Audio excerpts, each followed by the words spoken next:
dibaleni ngene. Iya, mingkek ngadeg. Mengko nek sampean ngadeg terus omongi Pak Maryono ki dipaske terang iki nggo. Yuk.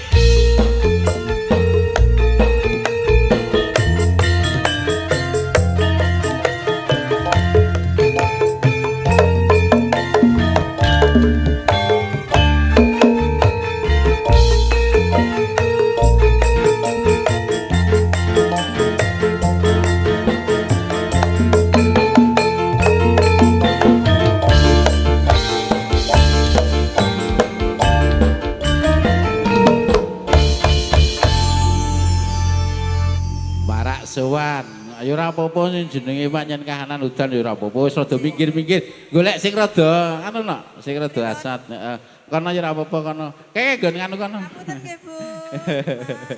Ah, ora apa-apa. Kowe ibuke iki dicerai sampean ki seneng kabeh kok. Tenan apa meneh sing gek iki sing gek digatek-gatek iki oh iki ya penyanyi biyen. Penyanyi hadroh. Nggih, sowan. Neng desa Keditan Pogalan Pakis. Keditan to, Pak? Keditan. Keditan Pogalan. Pedutan iki lak ya. Pedutan ki lak ya kae sing jenenge neneng apa kae pengadilan agama kae. Pegatan nih. Pedotan dalan. Pedotan dalan. Nggih. Nah, nderek Nyeng Guyung sing dadi kepareng piyambun Bapak Surasa hatur karo panjenengane putra pinanganten sanimpe dedonga. Nggih, kagem mempelai berdua semoga mbok sing rada kendel karo rumah saku oleh adem apa piye. Mengko nek wis dikancani iki lak urung no. Mengko nek piyai kene wis ngancani jenengan kabeh anget mengko. Tenan no iki. Nggih, kagem mempelai berdua semoga menjadi keluarga yang sakinah, mawaddah, warohmah. Cepat mendapat momongan ya Mbak ya Mas. Gas pokoknya. Gaspol. Adem-adem ki pancen ngono kok. Kira ora? Penake napa Pak nek adem-adem ki? Aku kok nang kono kok teko ora pede to ya, ora penak. Iki nek nyedhaki Pak Wahyu ki mbok menawa pundi Pak sinten? Pak Wahyu. Iki mbok menawa turahne le panen kentang kuwi adine awake dhewe. Oh, kira THR nggih, Pak. Ora ngono. Pak Suroto ngendika kene. Nih, kentange aku gur loro e ngono kuwi. Napa? Gur ayo kentange iki saiki metune gur loro. Nek sing ora jarene loro kuwi ireng-ireng ra payu didol. Oh, kalih nggih. Heeh, ming loro ra payu didol. Wah, karo mangsaku nggih. Menika sinambi diaturke para kadang muda ingkang kepareng nderek sowan ngaturaken pasugatan. Aturipun no. Iki cara arep kene ngene iki jan suasanane jan iki mung HP-ne wae iki kira-kira transfer apa piye? Karo bangsaku gek asat malahan iki. Ngaturake lagana apa manut jenengan? Jeneng kula. Oh, jeneng kula. Ya. Larase pelok barang Mas. Nggih. Mas Agung iki lho.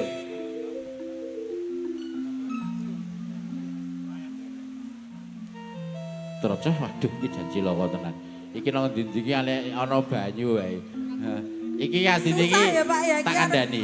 Pripun? Oh asline iki mergo ana gara-gara. Napa? Nek dadi udan iki ana gara-gara. Gara-gara Budi Radus.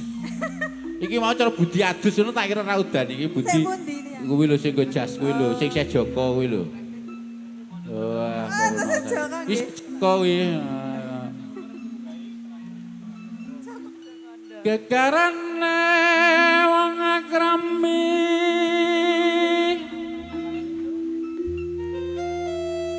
tutu penda tutu rupa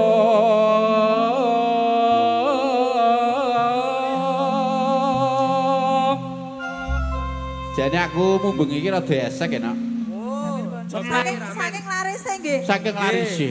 Ning bareng nang kene, wah sunit jos gandos. Mula dadi suaraku dadi ra sedo esek.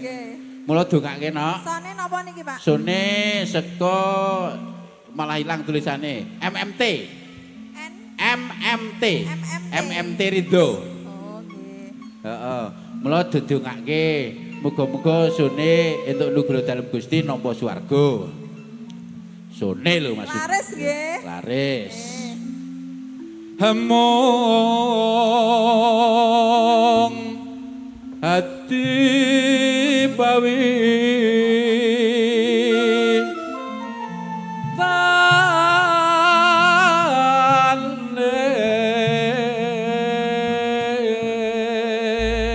Melu aku no, siraku daran no. Pripun? Melu aku rene. Teng pundi? Kene iki malah aman ra udan. Kula pokoke Monggo teko manggon dame. Wes kowe jeng nang mburi kene iki malah dame. Nggih. Sing do lenggah nang mburi iki ya. Malah aman nggih, Pak. Malah aman nang kene iki. Ya. Kabeh sing kabeh sing do dadi marang brene kabeh. Nggih.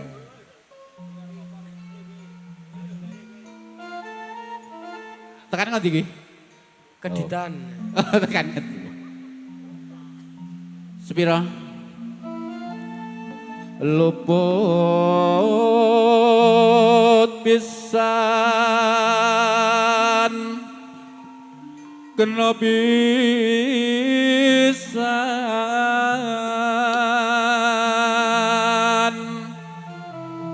yen gampang luwe gampang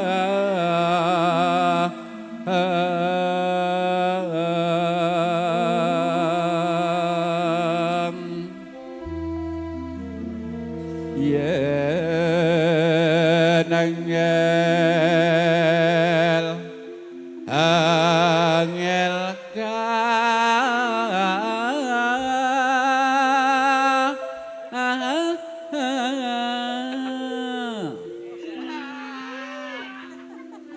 Cengkok sendal pancing.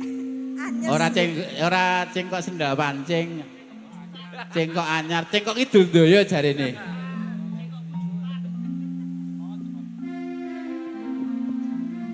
Lelak lali to cakepane.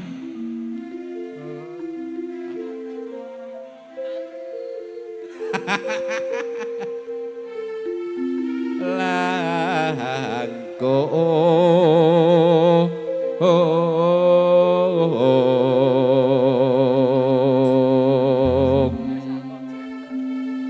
tan kena tinumbas rata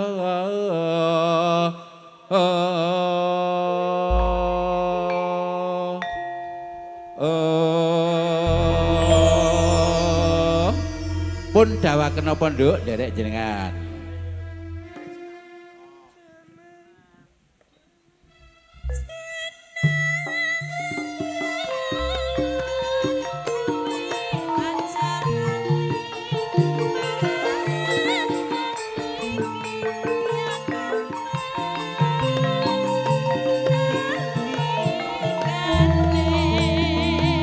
Nandang susah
Nanging kanggo ladang prastian ada Bujuk dumateng wargane pasemuan ing sampun kepareng nabi wujuding patututuan kasumanggaken agrapi kanthi partiane menggali.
Monggo-monggo, wah aku ki jan ganggu enak.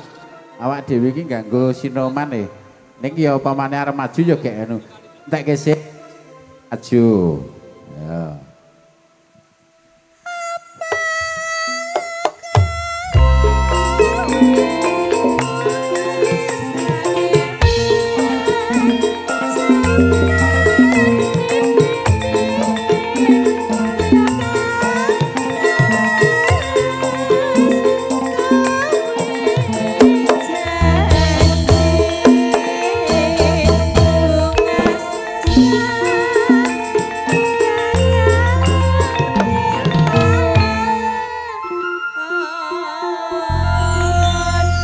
Inggih sembah nuwun setunggal rembang. Sampun dipun aturaken lumantar panjenenganipun Diajeng Indah Puspitasari Wijaya saking Gedhong Ayu Jakarta saking Sleman. Nggih silaman sembada. Kene lho Mas kene saiki wis rada longgar nggih. Wah, longkon kebak banyu nang kene kebak banyu. Nggih sembah nuwun. Jenang kula lumantar perkatang prastianada ugi panjang guyung sang penyanipun dina Indah Puspitasari sampun dipun aturaken. Oh pindah kene. Nek lengkap pindah kene nok. Mesake jenengan jeblok kok. Ki Pak Marju digawa rene Pak. Ora apa-apa santai wae. Nah. J. Wis manut nggih. Mesake nang kono jeblok e. Nggih. Nggih. Ora apa-apa santai Mas santai-santai. Nggih.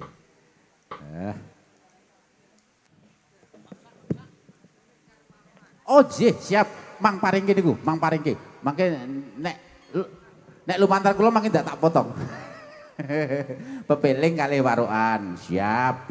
Pokoke beres mangke setunggal boko setunggal dipun aturaken.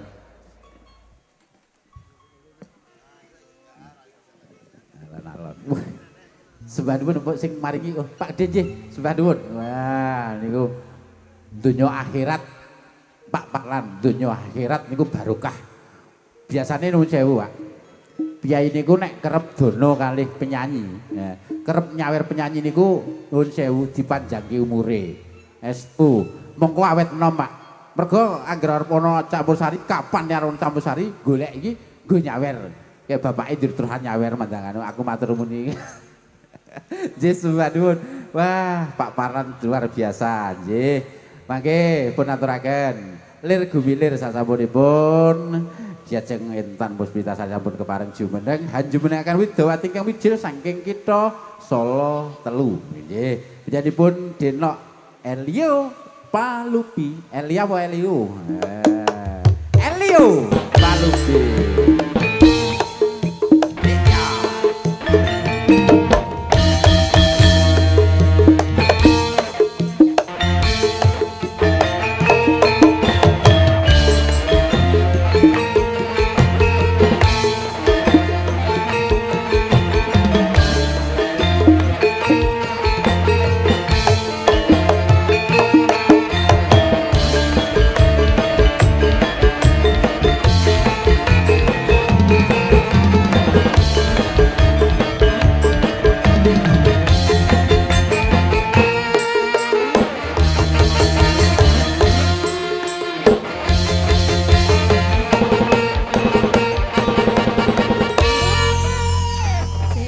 Lia. Halo ingkang sowan mriku. Nggih. Wah, iki penyanyi iki sing gayeng gumayeng nyakrak ini iki. Asline jenengane cakrak iki mergo le Pak Palan wis ngenehi lho. Upama Pak Palan lho ngenehi ra gayeng sampean iki. Oke. Kula niku saking mriki wae.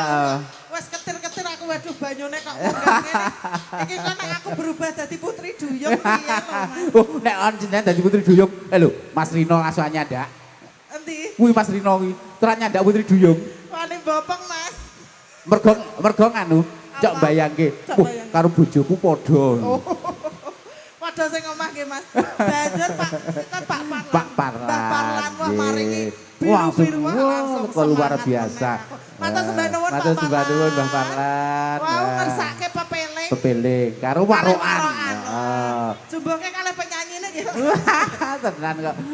Nek iki nuwun sewu nek nang kene iki ora warok nek jenengan. Lah napa? Kebo giro. Nggih, lemu ngeten iki ya ulah kaum laki-laki. Tenan. Aku ki ngono ana sing rarasan. Nek kanca-kanca Prasetyan ada iku anggere nggawa penyanyi mesti seger-seger. Seger du. Heeh. Seger bong. Ngapunten Pak kula mboten penyanyi, petinju.